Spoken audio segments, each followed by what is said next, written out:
Hello, my name's host Eric. I'm the host of Talking with Famous People, and I'd like to talk tonight about the Dunning-Kruger effect and a few related other matters.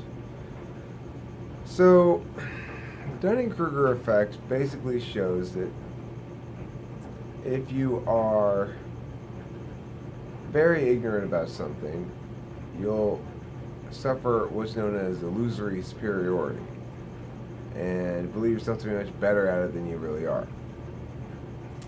And then, after you get some basic training on it, you go, oh, I really am not good at this. So you recognize it. But then, so that's an interesting phenomenon, and it's certainly something that I have experienced plenty in my life. I tend to walk into anything, and I think probably this is true of a lot of ENTPs. We tend to walk into anything assuming we can do it and we're going to be good at it. And then after a little while we go, oh, this is a big mountain. And either we climb it or we don't.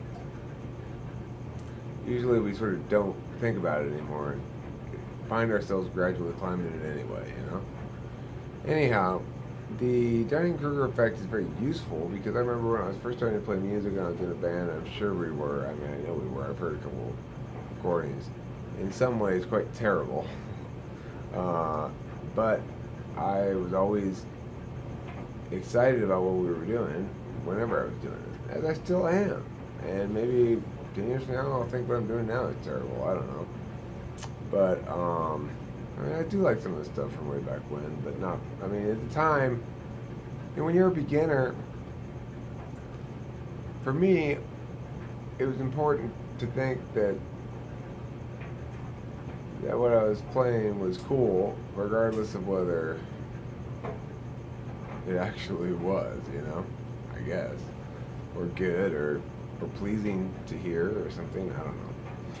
Anyway, what I really want to talk about, though, regarding the Dunning-Kruger effect is the opposite of that, which is when skilled individuals may underestimate their relative competence and may erroneously assume that tasks which are easy for them are also easy for others, okay? That's in particular what I want to talk about here. And we're going to start there, and I'm going to walk down the line here.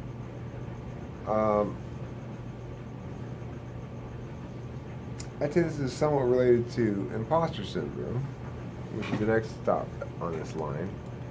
Imposter syndrome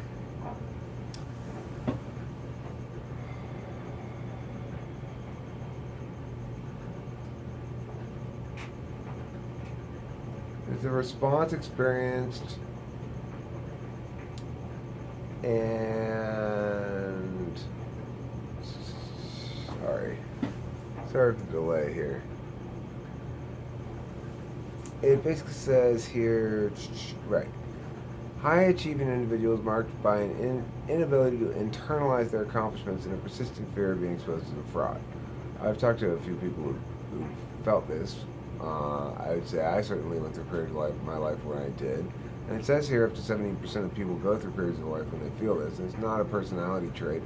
Not something that sticks with you. It's a phenomenon in your life as a response to stimuli. Okay? So that's the imposter syndrome.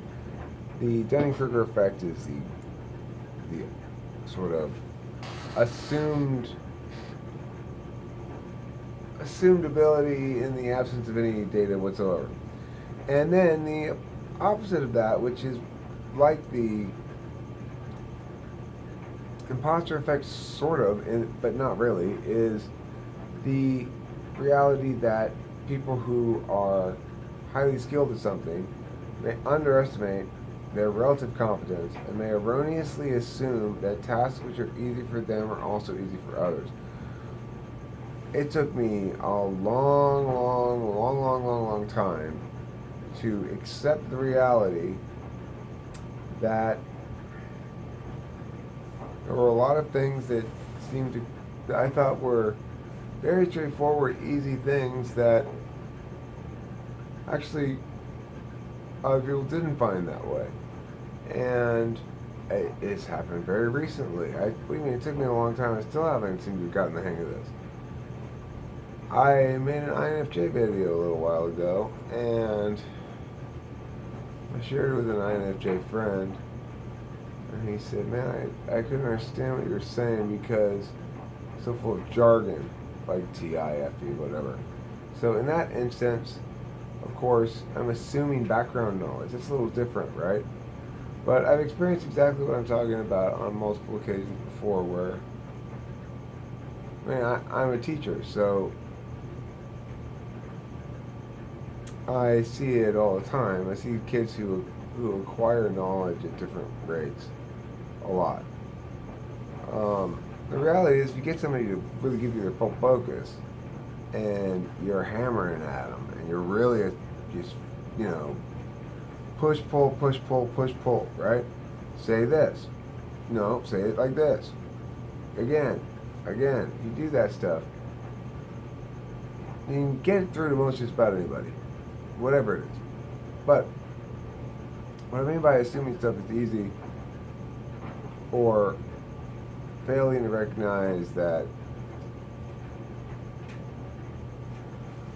things that one's expectations for the processing process for others is perhaps longer than expected. Okay.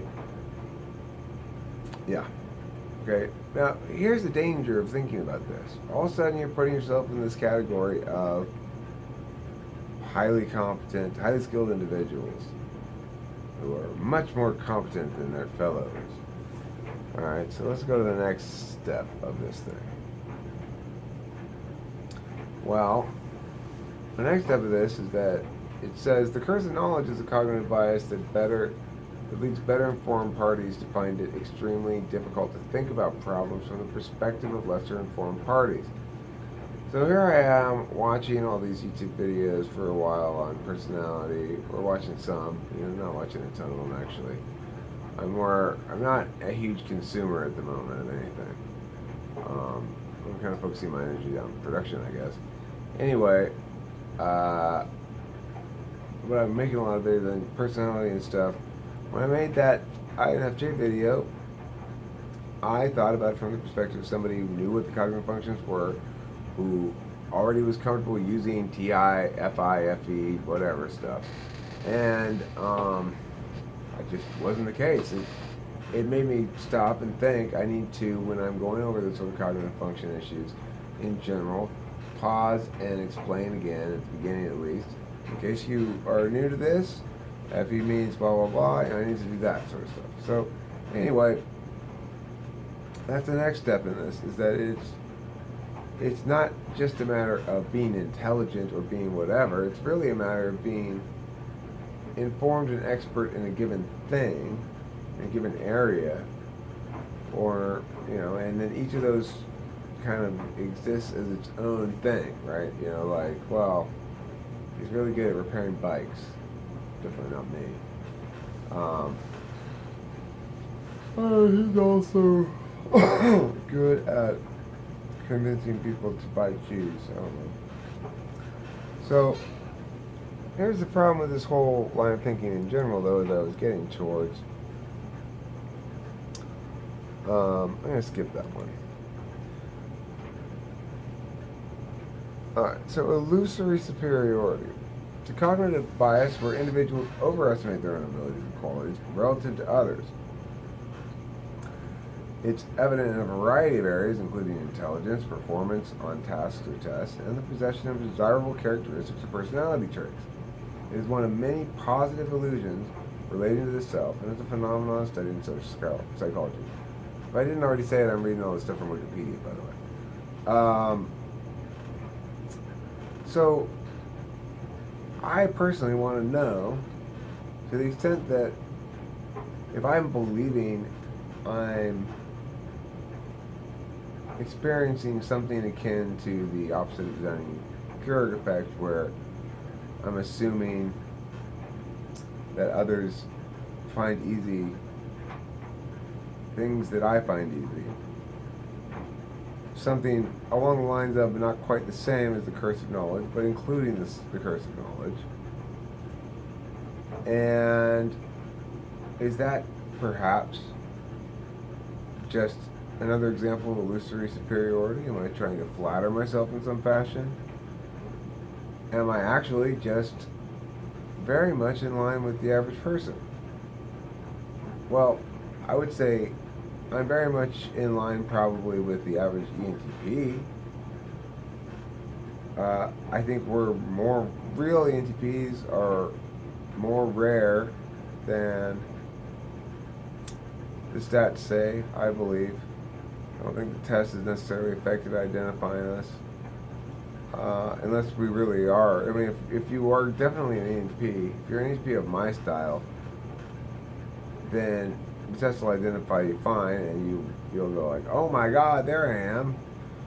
But, this illusory superiority thing also, it makes those tests very unreliable because people want to have certain attributes and they seek those attributes on the test, they put those down, and they're happy with the result they get that way. Or they want to be a certain type. I don't know, maybe some people want to be us. I don't know. Really? Anyway, am I suffering from this illusory superiority? Therefore, I don't think so. I think that it's not a superiority thing. I think it's a reality that our minds are pretty quick, and we tend to, on intellectual matters, abstract matters, we tend to basically be well out in front of the competition, so to speak. Now, I know that there are other types that are going to object here. INTPs, all praises due. Please don't fight with me. You guys are scary a little bit. No offense meant at all. I have nothing but the most amount of respect for you guys. The most, okay? Like, you guys are great. But anyway, the point is, the rationals, the NTPs, yeah, there's two types really, and we don't constitute very much of the population. And so, I don't know, you can call it superiority bias, leniency error, sense of relative superiority, whatever. My point isn't to say superiority, my point is to say we need to embrace who we are, and we need to be allowed to be smart, which means functionally smarter than most other people, without it being an issue of superiority, without us having to say we're superior. We say, oh, this is where we skew extreme.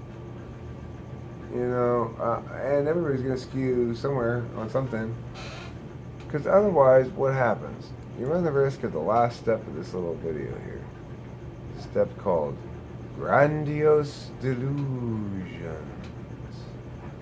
I don't want grandiose delusions, and I'm hoping y'all don't want grandiose delusions either. Whomever you are, there's a reason why you want that. And I'm feeling kind of bad because it says here, grandiose delusions are characterized by fantastical beliefs that one is famous, omnipotent, wealthy, or otherwise very powerful. The delusions are generally fantastic and typically have a supernatural, science fiction, or religious theme. There's a relative lack of research into grandiose delusions, but about 10% of healthy people experience grandiose thoughts, but do not meet full criteria for diagnosis of grandiose delusions. It also says, research suggests the severity of the delusions of grandeur is directly related to higher self-esteem in individuals and inversely related to any individual's severity of depression or negative self-evaluations. Okay, so this one's interesting, right? It would seem to say, if you bust the self-esteem, severity is inversely related. So it's, right, if you make them more depressed and have some negative self-esteem, then you get less severe delusions of grandeur. So, it seems to me that would be the prescribed therapy to make them depressed. Also, it had been noted the presence of grandiose delusions in people with education was greater than less educated. Similarly, the presence of grandiose delusions in individuals who are the eldest child is greatest. Okay. So, grandiose type symptoms include grossly exaggerated beliefs of self-worth, power, knowledge, identity, exceptional relationship to a divinity. So, you might believe you're God. You might believe you're God's friend. I don't know. But it also says here, and this is why I'm feeling kind of bad. It says, grandiose delusions frequently serve a very positive function for the person by sustaining or increasing their self-esteem. As a result, it's important to consider what the consequences of removing the grandiose delusion are on the self-esteem when trying to modify the grandiose delusion in therapy. Alright, well, so it says, don't remove their grandiose delusions from them right away. But earlier it said, if they're depressed, they'll have less grandiose delusions. So, I don't know. Anyway, the point is, that's what we get to balance along, right? Are we being objective about our relative strength intellectually compared to others, or are we engaged in grandiose delusions? What is Hanlon's razor? An aphorism expressed in various ways, including never assume bad intentions when assuming stupidity is enough.